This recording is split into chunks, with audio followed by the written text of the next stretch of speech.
Bună ziua! Am cumpărat acest Carlink Kit și îl punem în funcțiune.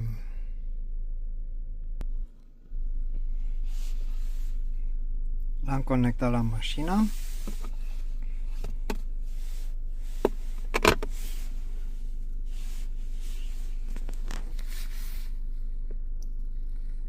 Aici are o cartelă SIM. Aici loc pentru SD card.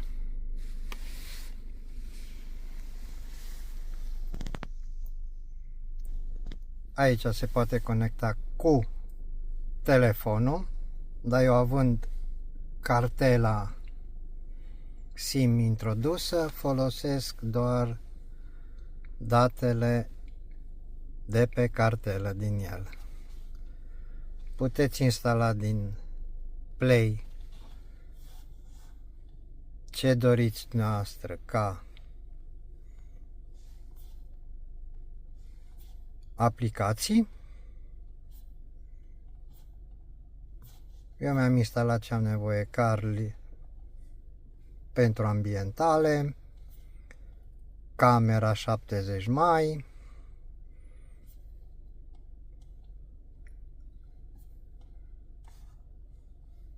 Blitz, o aplicație de Blitz, WhatsApp, Map,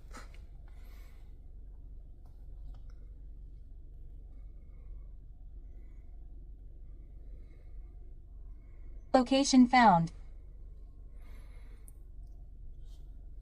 dăm drumul la YouTube. App in background mode.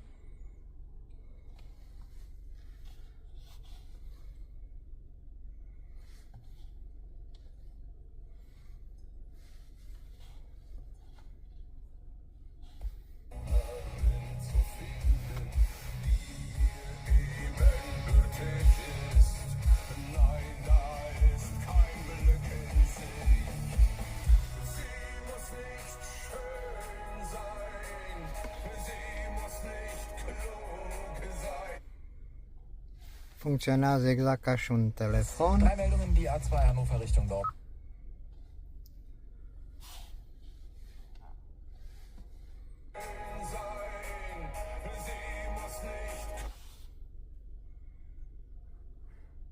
Super mulțumit.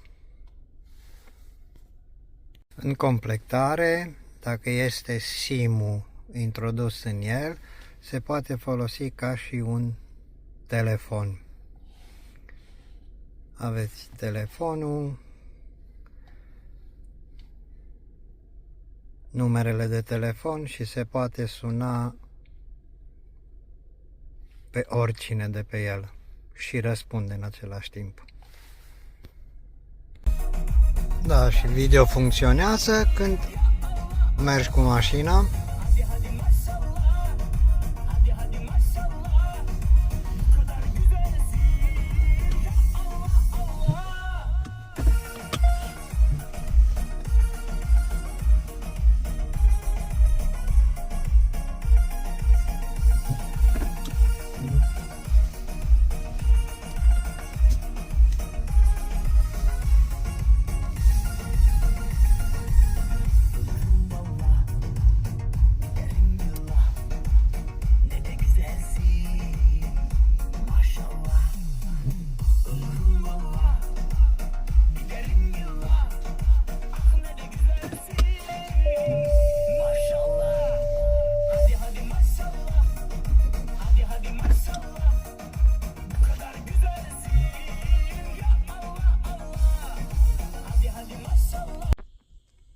Deci el este disponibil pe AliExpress, 4 GB RAM, 64 GB memorie, 92 de euro.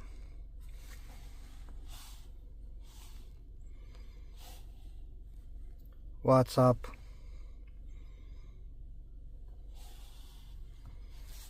absolut tot ce doriți. Eu sunt foarte mulțumit de el.